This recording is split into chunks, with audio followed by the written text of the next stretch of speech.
have to limit healing coming in from the side of Nongshin Red Force.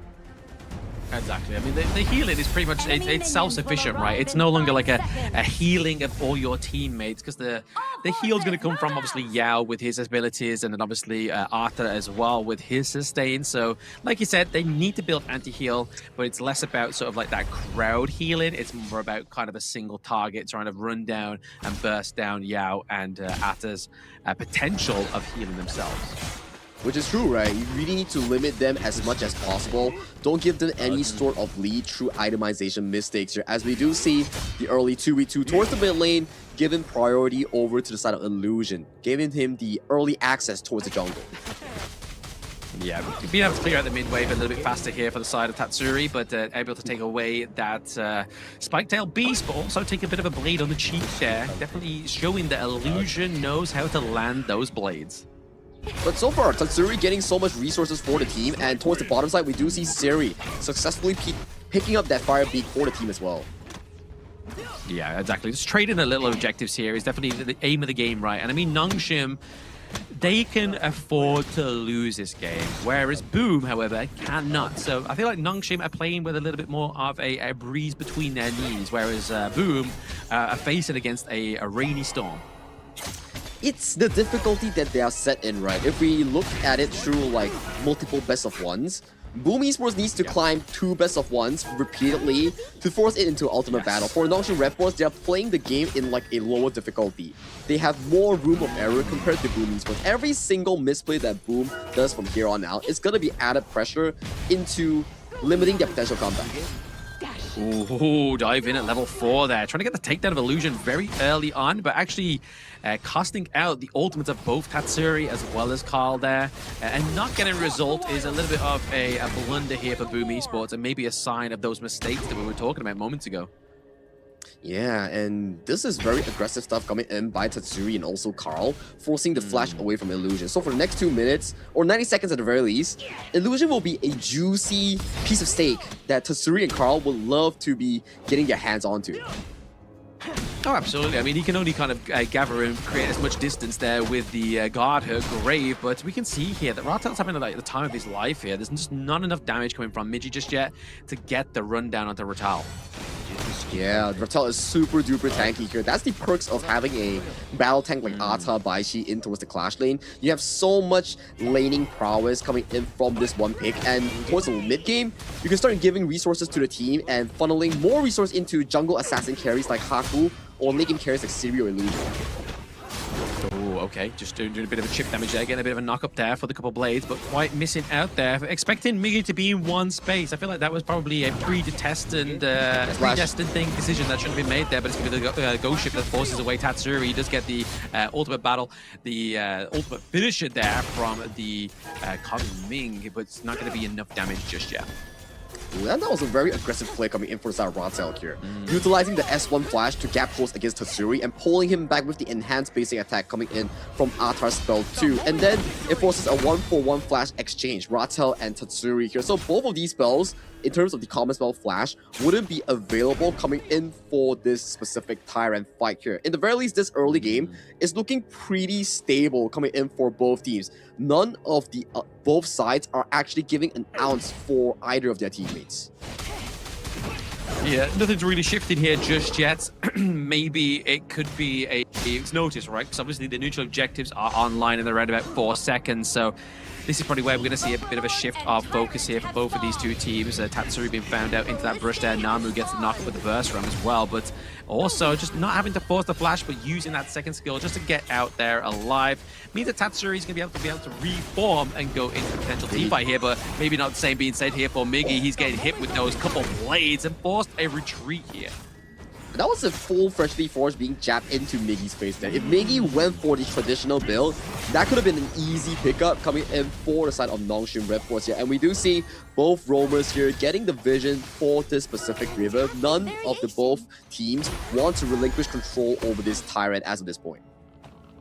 Yeah, I mean, to be fair, Boom needs to kind of like make sure they gain that Azure Golem, right? Because I mean, if they lost the Tyrant fight and then lose the Jing, that could just mean that Haku gets the Tyrant, gets an Azure Golem, and then goes for his own. And then really, that would be a trouble city for Carl.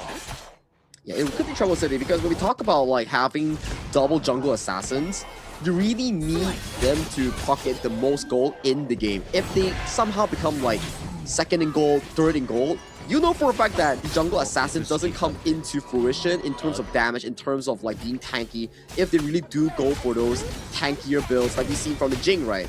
We saw like what? The Frostguard Embrace, the Blazing Cave, all these are potential items if you want to play the semi-jungle assassin style, which needs one thing, gold, very important. Yeah, gold is definitely the thing that makes everything go around here on the side of Honor of Kings in terms of getting itemization and in terms of getting that outplay of the enemy team as well. But Tyrant does go successfully over to the side of Nongshim Red Force. The gold lead, however, is definitely in the favor of Boom just for now. Tatsuri has to get out of that one. This is in a bit of a sticky situation. Draw quite missing that ultimate there, which is going to be very impactful here. The winning strategy does come through, but gets blocked by Namu. With Starfall here coming in from Haku is super duper aggressive here, baiting out so many of these key spells from the members of Boom Esports.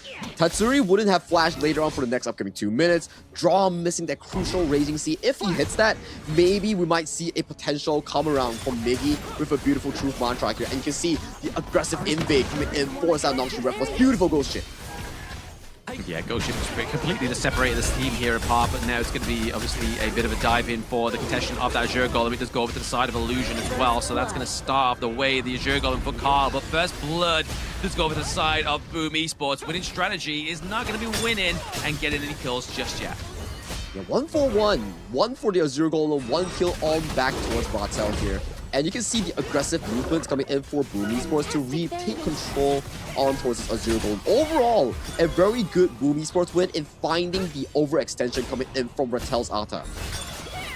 Yeah, exactly. A good pick off there. Really kind of like blunders the front line of Nongshim Red Force just for moment's notice, but it does mean they could try and focus his top T1 here as well, but the minions just not looking healthy enough, but they do have a second wave coming through here as well. Haku, top side of the map, just really needs to mitigate any kind of push or pressure being mounted here by the side of Boom Esports. And take a look over to the side of the gold ranking thus far. We did talk about, hey, if you play a jungle assassin, you need to be top gold and top net worth, which is what Carl is doing so right now. And we can see top 4 in terms of gold, all members of the side of Boom Esports with a pinch of Siri at the top. So it's really good news. At the very least, out of these 4 games, this is the first time that we've seen Boom Esports control and pace themselves in the early to mid game. Oh, exactly. And they've got the draft that they need to, right? Like, if they weren't doing this at this moment in time, I pretty much think it's good night Irene here for the side of Boom Esports, right? Like, they would have no gold lead. It'd be very difficult for Carl to pull off such great kills, as well as Tatsuri as well. Because we're talking about that finite resource, right? And Danny seems to be very underwhelming so far. So I feel like he's taken a little bit of a hit when it comes to that resource share. Lots of the face checking in towards Tatsuri. The beautiful Ghost Ship! Oh, beautiful Ghost Ship meant that Tatsuri had no return. An Illusion had 2 couple blades with his name on it. So that's going to be the kill going over to the side of Nongshim Red Force. But not only that, they're able to procure the Overlord as well. I would say that Ratel on this Ata, he's been playing hyper aggressively, and the Ghost Ships has been really, really on point in giving them the lead that they are actually looking for. You can see, the moment they get the kill on towards Tatsuri, all the vision line coming in from Nongshim immediately pushes into the base, into the Crimson Golem area for the side of Boom Esports. Yeah, he's definitely be able to be the focal point here and take a lot of the damage that can be consumed here by Boom Esports as well, taking those winning strategies to the chin, taking those Jings, damage reflection as well as potential coming from Danny also, but that's the problem. When they take at least one of those damage dealers down, it then falls to just like, where do we go from here? Where's the front line? Where's Miggy going to be going from? But Ratel definitely playing very well. Yeah, he's scouting vision actively for the team, and look at how he's just being a pain in towards the side of Boom Esports, giving so much information required for Haku, Siri, and also Illusion to properly pace themselves here. He's actively always looking for the key few targets here. Where is Miggy? Where is Carl? Can Siri and Illusion play aggressive here? He controls the river and allows space for these 2 members to actively play aggressive for those turret takedowns, for those aggressive pokes to the Guardian mode. Yeah, controls the river, controls the narrative here for the side of Boom Esports. Like, they can't make the plays that they want to play if they if Ratel on Nongshim Red Force here has the intel and has the know-how of where they're going to come from. And you can kind of see here that potentially Car's like giving up on these potential team fights into the mid lane and just looking to steal away some resources from the enemy team here as the Shadow Tyrant and Overlord do come onto the line here, but Namu does find that Carl. Wow, that was 6 cents coming in from Namu to just clear up the vision, make sure that Siri, okay, don't check that bush first. We don't see Carl on towards the map. Let me clear it for you with the Radiance. It's like, okay, job's done. Let's pick up the Golem here, and then we pace ourselves to the next objective. Very well done by the roamer. Yeah, no one squishy, enter that brush or you will not return out of that brush. Let me do my job. I am the tank. Let me get that intel. There is the Wintel here. And speaking of win, it's going to be a pickup here for Siri. He gets a takedown of the Tatsuri. Maybe even help himself to that Crimson Golem, but it's all going to be down to Miggy and Raw here to stop any advances into the rest of the enemy jungle. He's able to get that Crimson Golem away from Carl. Siri is just dancing on the gorge as of this point, singling out Tatsuri, kiting away from Carl, and right now, with that odd number fight, Nongshim Red Force picks up an easy Shadow Tyrant for the team. Miggy having to use the dash over the wall there. Not quite the common skill, but just using the dash within his kit there. Obviously using Erin's ultimate just to push away the side of Nongshim Red Force, but Carl trying to find a bit of a prowl here after taking Haku's Azure Golem, but Haku is looking to repay that favor in kind. It's 2 seconds onto the gorge here. It's now available, but can Danny base check that brush? And I feel like this, if he did decide to go for it, could have pretty much been all she wrote.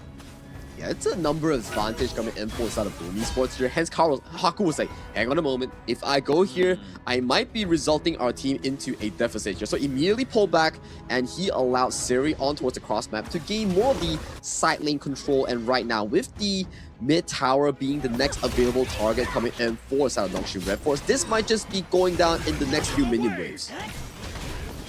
Yeah, big fight maybe being ensuing here into the mid lane. You can see the Haku's looking for some kind of way in around that Azure Golem, but Miggy looks to go be the first spearhead into this one. But Ratel taking too much damage there. He's down to half a health bar, but same set to Miggy. Gets knocked up onto 2 into the wall, but it's going to take down of Ratel thanks to Carl. But can they actually get the takedown here onto Carl? But it's going to be the back line. It's going to be Haku. He's a little bit lost for words, but it's going to take down of that T1, the irreparable damage onto the gorge of Boom Esports as Draw falls down.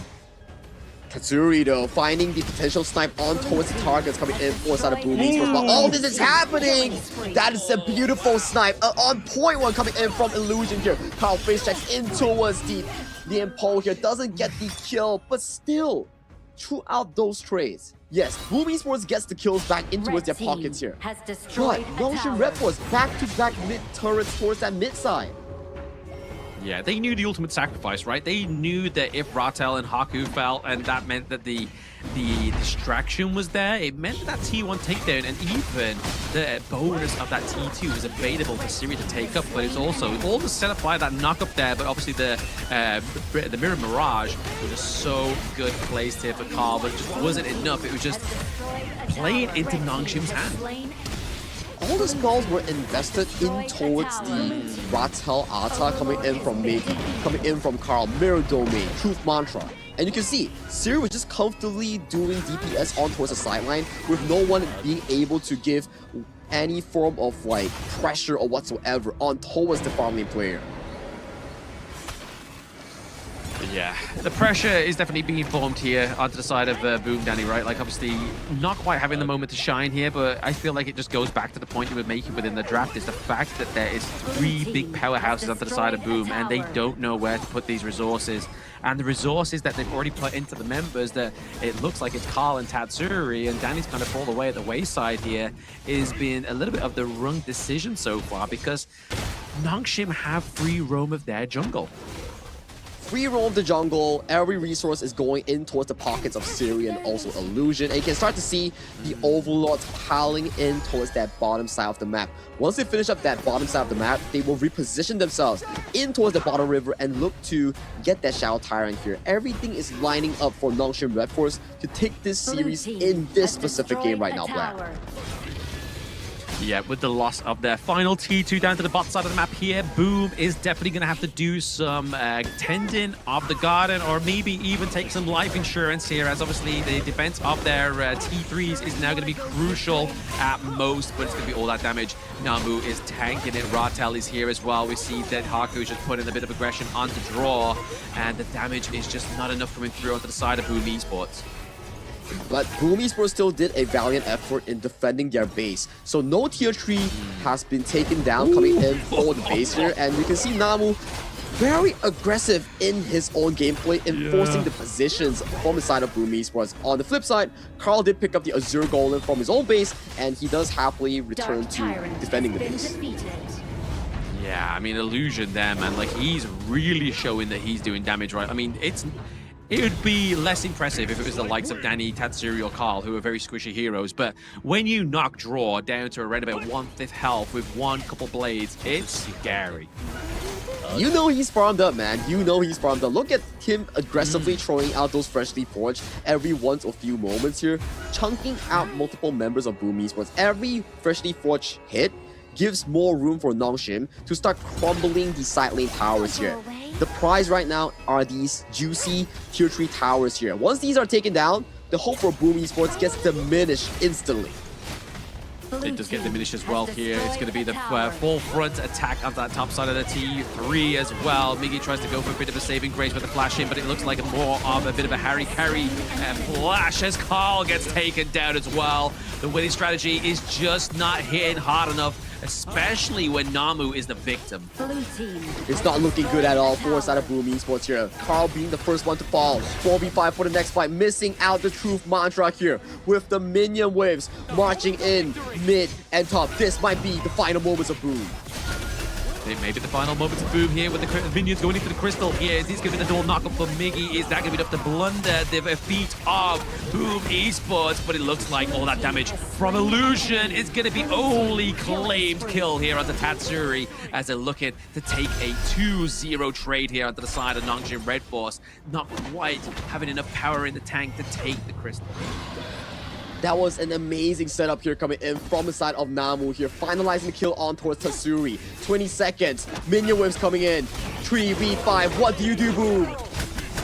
What do you do, Boom? You try and just go and lay the truth down, but the truth is only hurting if you have the damage, and only the damage coming from Illusion there, as well as Siri is going to be enough here. Nongshim Red Force, they don't have the minions into the crystal, but they're going to take it. So your grand finalist number 2 is Nongshim Red Force.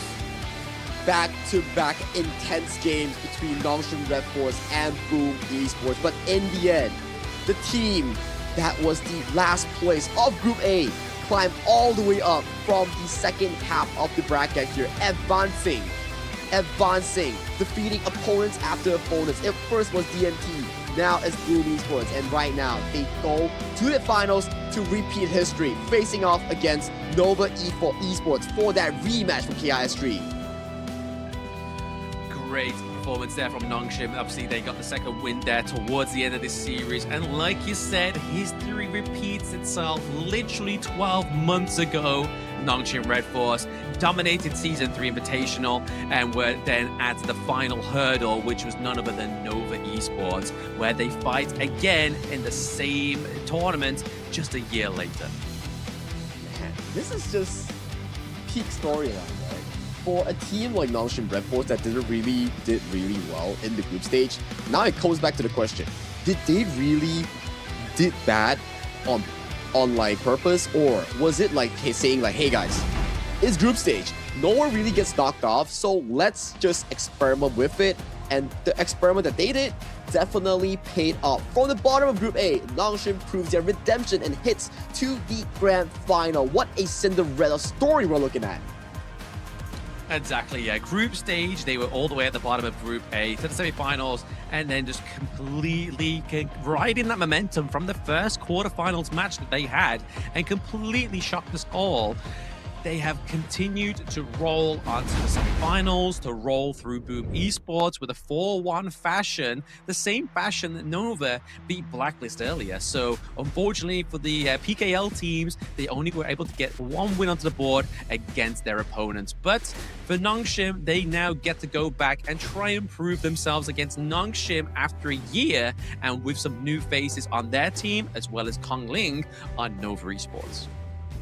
I mean, after a year, we're still getting the same finals matchup. The consistency between these two teams is just unrivaled here. So this is the second shot at redemption for the side of Nongshim Red Force. Like you mentioned, right?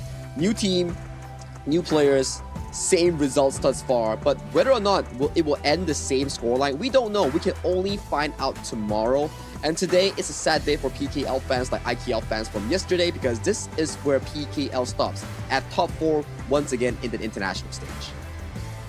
Hey, I mean, they at least get to take the victory of the Women's Series 3, right? Like, that's still a good takeaway for the Philippines, is that they were able to win at least one of the titles today, and it was none other than the first Women's Series of the year, and it was done very well. So at least they have that to soften the blow here. I'm pretty sure they're proud in the audience as well for the Hive All-Stars, but they would have liked to have seen Boom rise to the top and potentially rise to fight Nova for tomorrow. But no, it's going to be the repeat of history. It's Nongshim